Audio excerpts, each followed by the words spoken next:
Pemirsa, Polda Metro Jaya mengungkap perkembangan kasus penculikan dan pembunuhan Kepala Cabang Bank BRI, Muhammad Ilham Pradipta.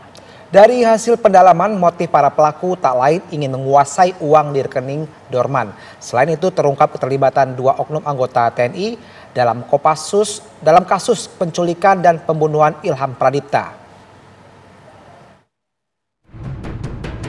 Direktorat Reserse Kriminal Umum Polda Metro Jaya berhasil mengungkap motif penculikan dan pembunuhan Kepala Cabang Bank BRI, Muhammad Ilham Pradipta. Motif utama pembunuhan Ilham Pradipta adalah rencana pengambil alihan dana dari rekening Dorman ke rekening penampungan. Rekening Dorman merupakan rekening bank yang tidak aktif karena tidak ada transaksi, baik debit maupun kredit dalam jangka waktu tertentu. Polisi menyebut tersangka C alias Ken bersama dengan DH dan AAM sempat menggelar pertemuan untuk membahas eksekusi. Pelaku C diketahui memiliki informasi penting tentang rekening-rekening Dorman yang belum aktif di Bank BRI. C dan DH memutuskan untuk memilih opsi menculik dan memaksa korban untuk memindahkan dana. Ilham pun diculik saat berada di parkiran supermarket Pasar Rebo pada Rabu 20 Agustus. Keesokan harinya, jasad korban ditemukan di semak-semak di Serang Baru, Kabupaten Bekasi dengan kondisi tangan, kaki, dan wajah terikat lakban hitam.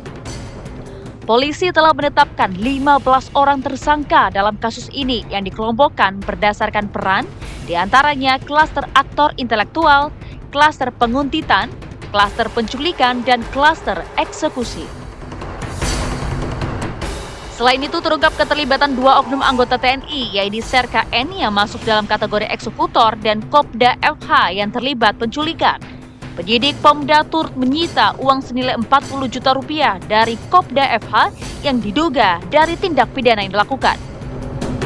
Kasus tewasnya Ilham Pradipta tidak hanya membuka tabir kejahatan pembunuhan terhadap Kepala Cabang Bank BRI tersebut, namun ada niat jahat sindikan pembobol rekening Dorman yang bisa merugikan banyak pihak. Tim TV One mengabarkan. Dan pemirsa, hingga kini aparat masih memburu seseorang berinisial S yang diduga memiliki dan membocorkan data rekening-rekening Dorman dalam kasus penculikan dan pembunuhan Kepala Cabang Bank BRI, Muhammad Ilham Pradipta.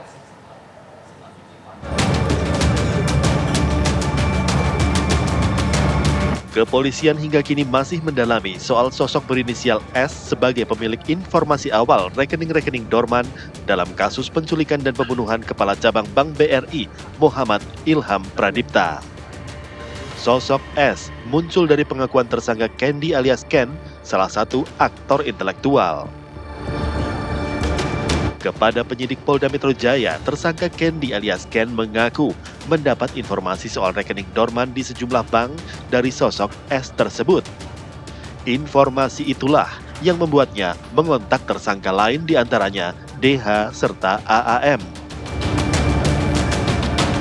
Selain memburu sosok S, polisi juga masih memastikan berapa total dana dalam rekening-rekening Dorman yang datanya dimiliki tersangka Candy alias Ken. Terkait dengan rekening Dorman, ini hasil pemeriksaan saudara C alias K itu mendapatkan informasi dari temannya dengan inisial S. Namun ini masih kita dalami dan kita lakukan pengejaran karena masih identitasnya ini masih belum jelas yang disampaikan. Kemudian berapa jumlahnya sampai sekarang juga belum kita ketahui karena saudara C alias K ini masih tertutup. Jadi hasil pemeriksaan belum mau membuka. Polisi kemudian memastikan hingga saat ini belum ada dana yang berhasil dipindahkan dari rekening Dorman ke rekening penampung yang dibuat tersangka Candy. Dalam kejahatan sindikat ini, korban Muhammad Ilham Pradipta, Kepala Cabang Pembantu Bank BRI di Jakarta Pusat, diculik untuk dipaksa menyetujui pemindahan dana dari rekening-rekening Dorman. Tim TV One mengabarkan.